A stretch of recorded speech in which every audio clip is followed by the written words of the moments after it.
Well, it's day number 2, and yesterday I spent about 2 hours and about 5 liters of engine degreaser to get this thing cleaned up.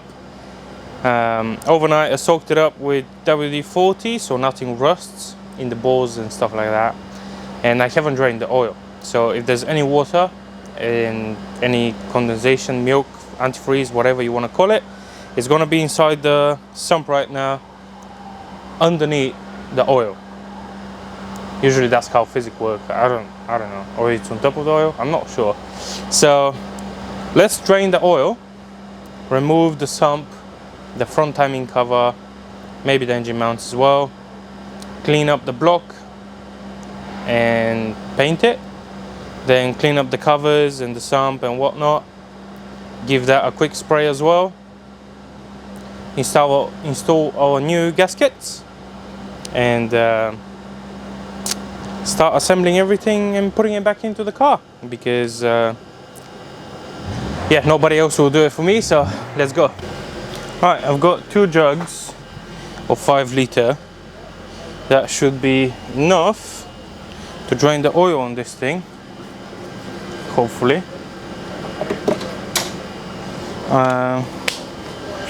And I'm gonna be lazy, I'm just gonna drain directly into them. Hopefully I don't make too much mess.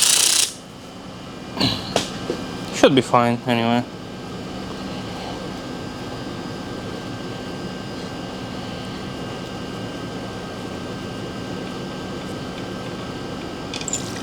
Oh yep.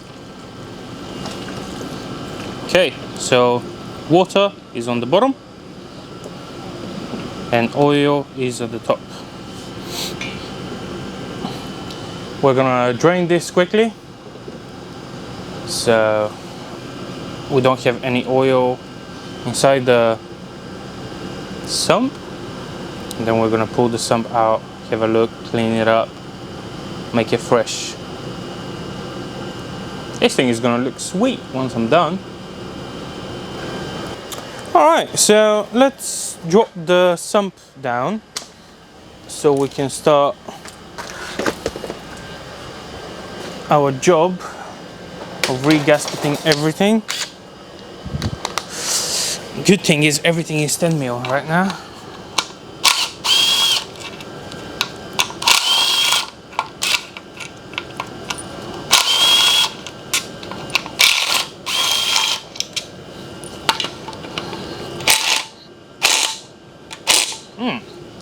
Interesting. We'll need a little extension. Where is it though? I knew I have one here. Just need to find where I put it, because the table is absolute mess. I think I might need to go and grab one from the other garage.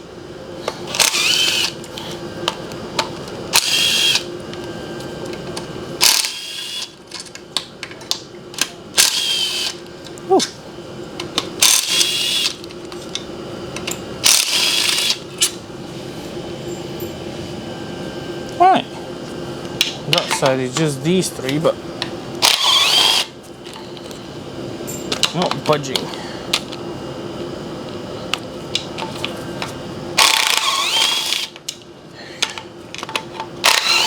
There we go.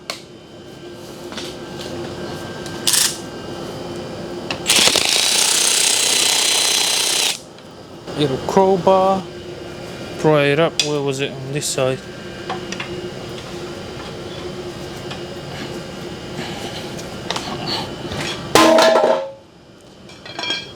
That was exactly what I didn't want to happen, because it covered the whole garage, or the whole floor, with stuff, with oil. It's actually not bad. Obviously it has this water and stuff from yesterday, a little bit, but it's not too bad. Alright, we are back officially. I had to dig out some O2s.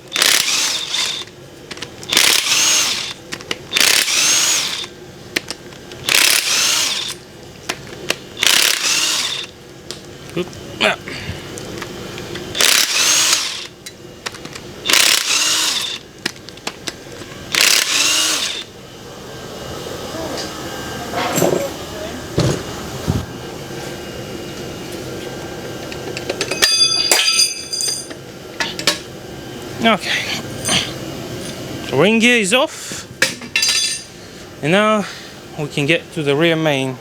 This is pretty simple. It's only a 10mm.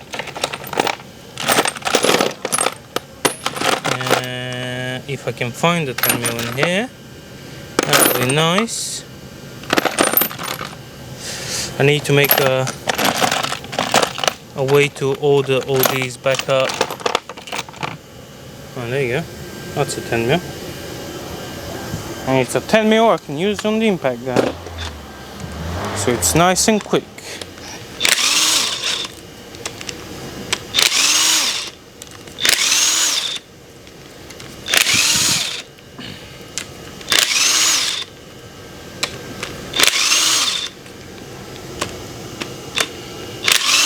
There we go. Perfect.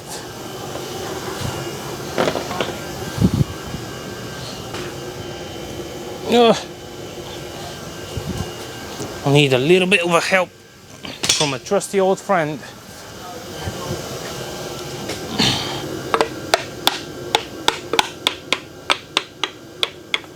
There we go.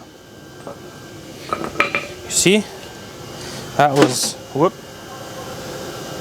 definitely leaking. You can see all the ingress over here. So let's pop it out and replace it. But first I'll need to go and get the new one, and let me show you how we're gonna do this. Put these over there. There you go. So wooden block on the edge, both sides, knock this out, then put this flat like that, and then slowly knock the new one in. Somewhere here, there we go, I have kept this, which helps you guide in the new seal in place.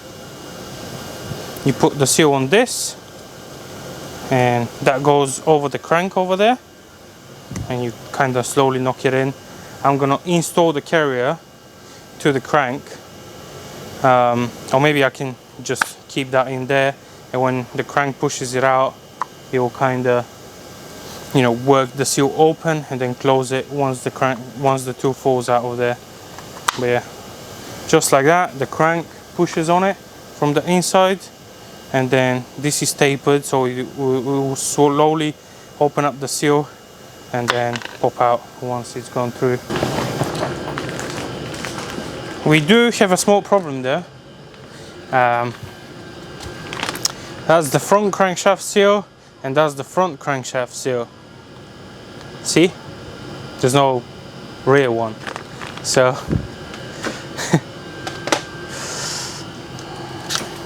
so basically now George needs to call shops to find a rear crankshaft seal so we can install it in the engine. But for now, let me put it on the engine stand so I can spin the engine upside down and see what's going on with the front cover and why it doesn't want to come out. Okay, so I have put the engine on the stand and I managed to figure out how to take this off. So basically, there's that little guy that rotates our oil pump that sits in there, just like that. That spins on the crankshaft, and then a washer right in there locks this from actually free spinning on the crankshaft. So basically this and that washer was stuck on the keyway, which sits right here. Once I removed this, everything came out, the washer and the shaft and everything. So now all these are floating and we can remove them. But yeah, I'm gonna remove the guides and we can install the new ones, the new chain and new guides and all that stuff. Okay guys, so these are our timing components. We have the timing chain guides, we have the new timing chain, and we also have brand new sprockets. We don't need all that stuff because the chain is good, but might as well use it, isn't it? It's brand new it'll definitely be better than 90 something thousand miles it has on it. And this is our new chain tensioner, and in fact I have two of them. So yeah, there's instruction manuals and all that stuff, how to reset your chain tensioner and all that. So I would say let's dig into it. Unfortunately, the bearings and rings are no longer available from Mercedes, so we're just gonna go with it. There's a little Allen key, I believe, in there that we need to remove, and once we pop it out, then we can pull this thingy out as well. Just need to find my torch.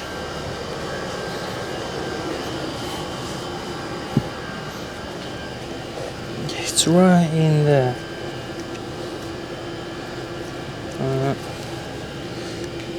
Trying to get a rag behind it so I can clean the head of it, so you can see what size exactly it is. There we go.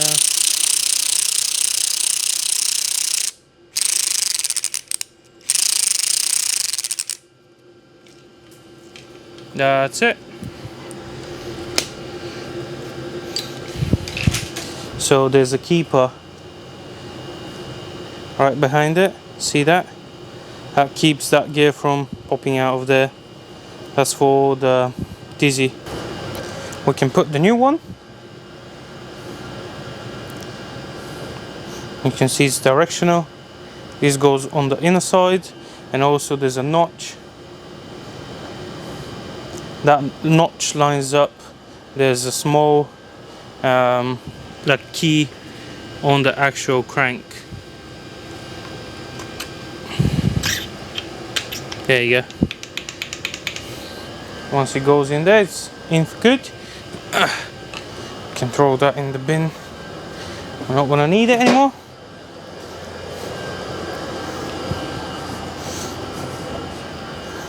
We're gonna put our new one on.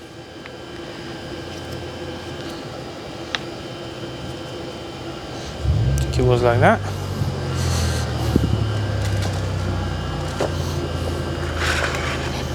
New chain. That can go on there.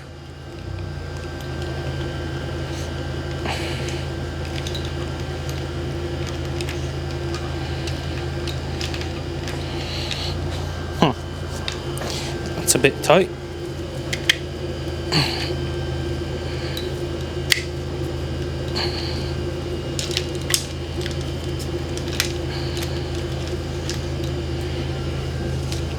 Yeah. Good, good. Now our gear, we can put this back on, and we can slide this back on.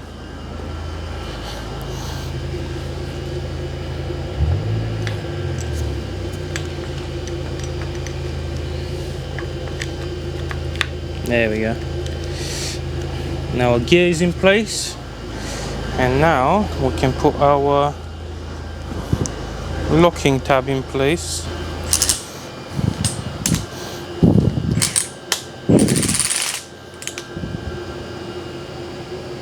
There we go. That's it. It's in place. That needs to go right there.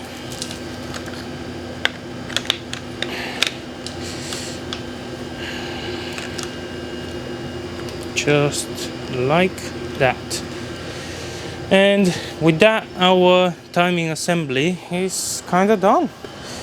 And we can slap this back on there. Now,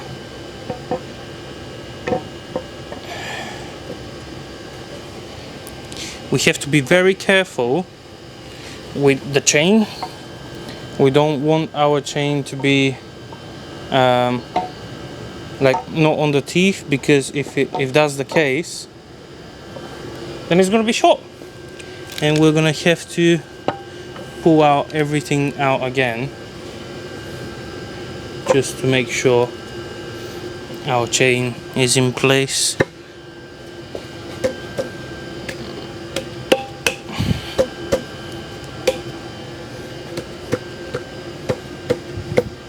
There we go, perfect.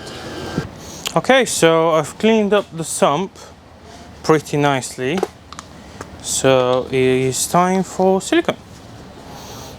I'm gonna start it here.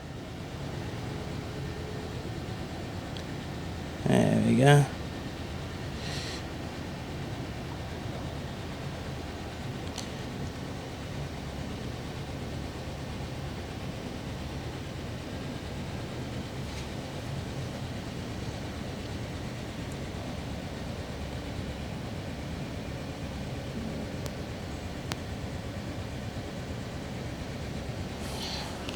Pretty good.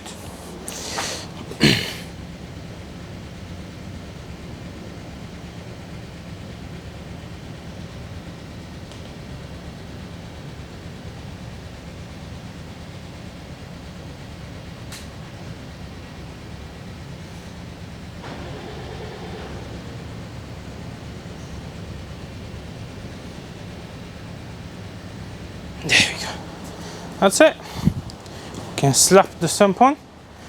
I've put the bracket that holds the oil pickup tube over here and the strainer. That's on there. The sump is nicely cleaned up. Actually, let me take a picture because I forgot.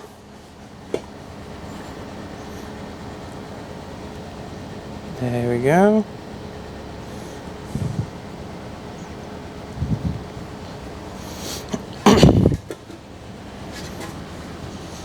Nice. Very nice.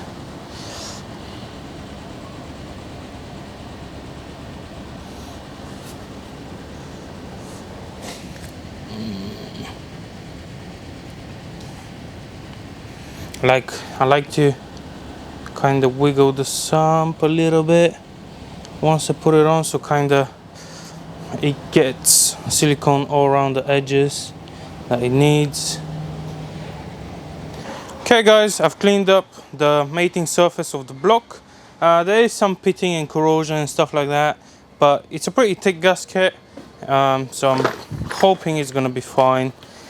This block is seen better days, but I think it can do one last for us. And also this is Victor Rand's repair gasket, so it will be a little bit thicker than usual.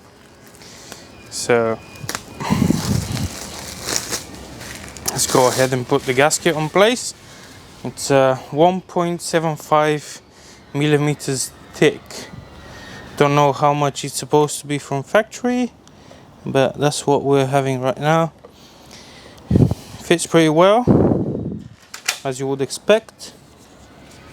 And yeah, let's put the head on. Head is ready. It's being machined up. It's being cleaned up. So we literally just need to put it on, and that's what I'm gonna do right now.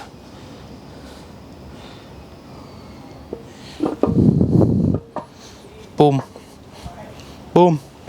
Right, I'm back, and I got my homemade adapter. I made this myself a couple years ago because the one that I had kind of broke.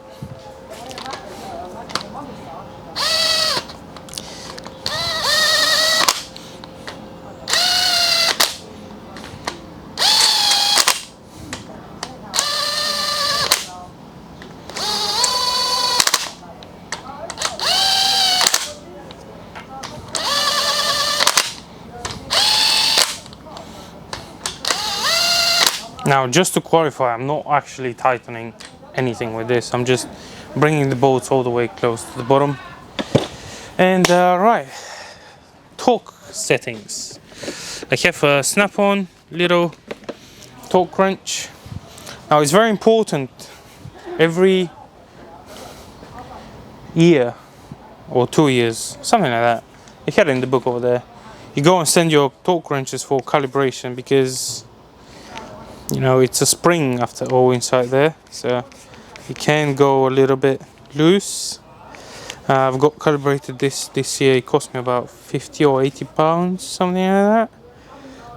And when you think about it, it's actually worth it, because at the end of the day, it's your engine. And yeah, 50. So we go 54.1. That's gonna be plus the 8. Yeah, that's 54.9. Which is not bad, close enough. And we start. 1,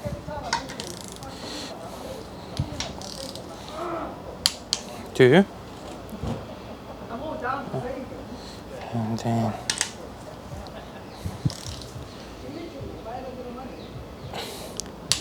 3,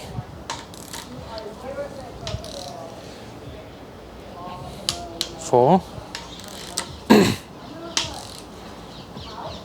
5, and then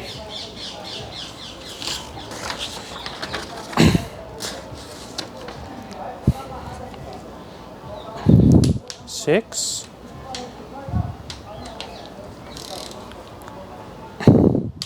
7,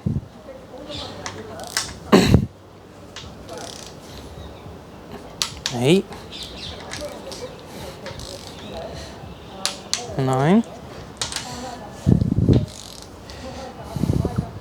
10.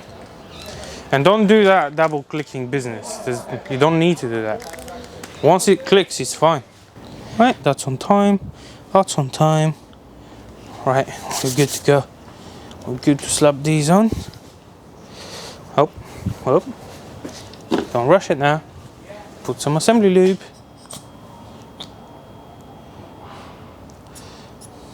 Whoop.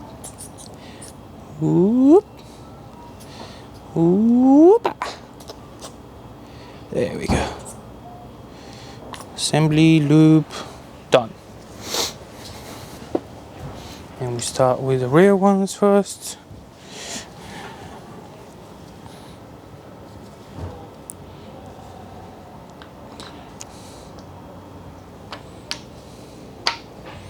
That needs to fit like this, I believe. Is it? Yeah.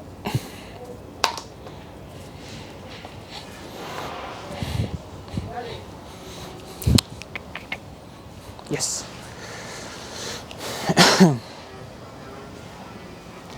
Then is gonna be the next one.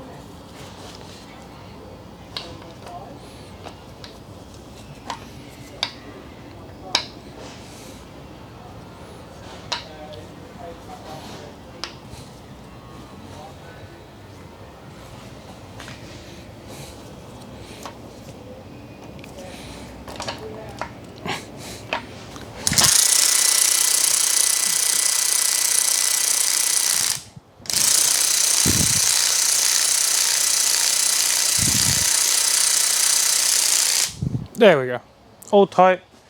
I'm gonna check them with the torque wrench in a minute. Just need to Google the torque settings again. And we're good to go, we're good to go. Oh mate, this looks nice.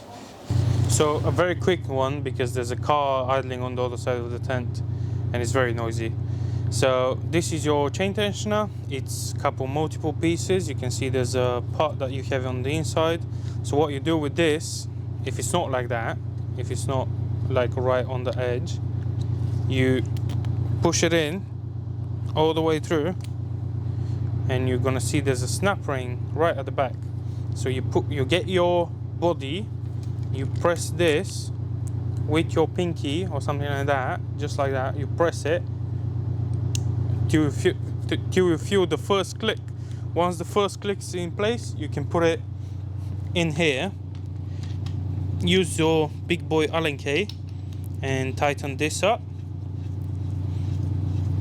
and then you can put the next part of this, which is, I believe, and it is, yeah. And the next part is this little spring in here.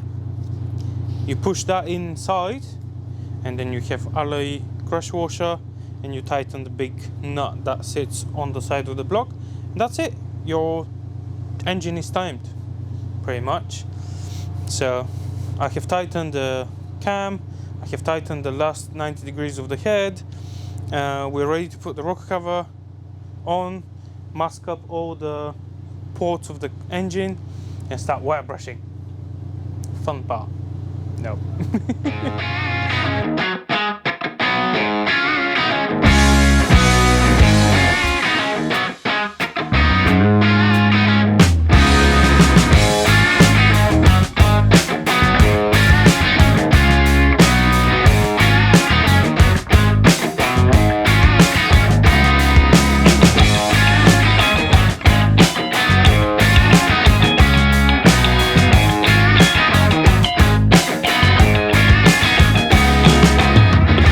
Alright guys, so as you can see, the engine is kind of painted.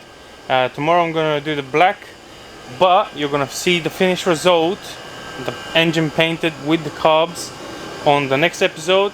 Thank you very much for watching, and I'll see you next time. Today we did quite a lot.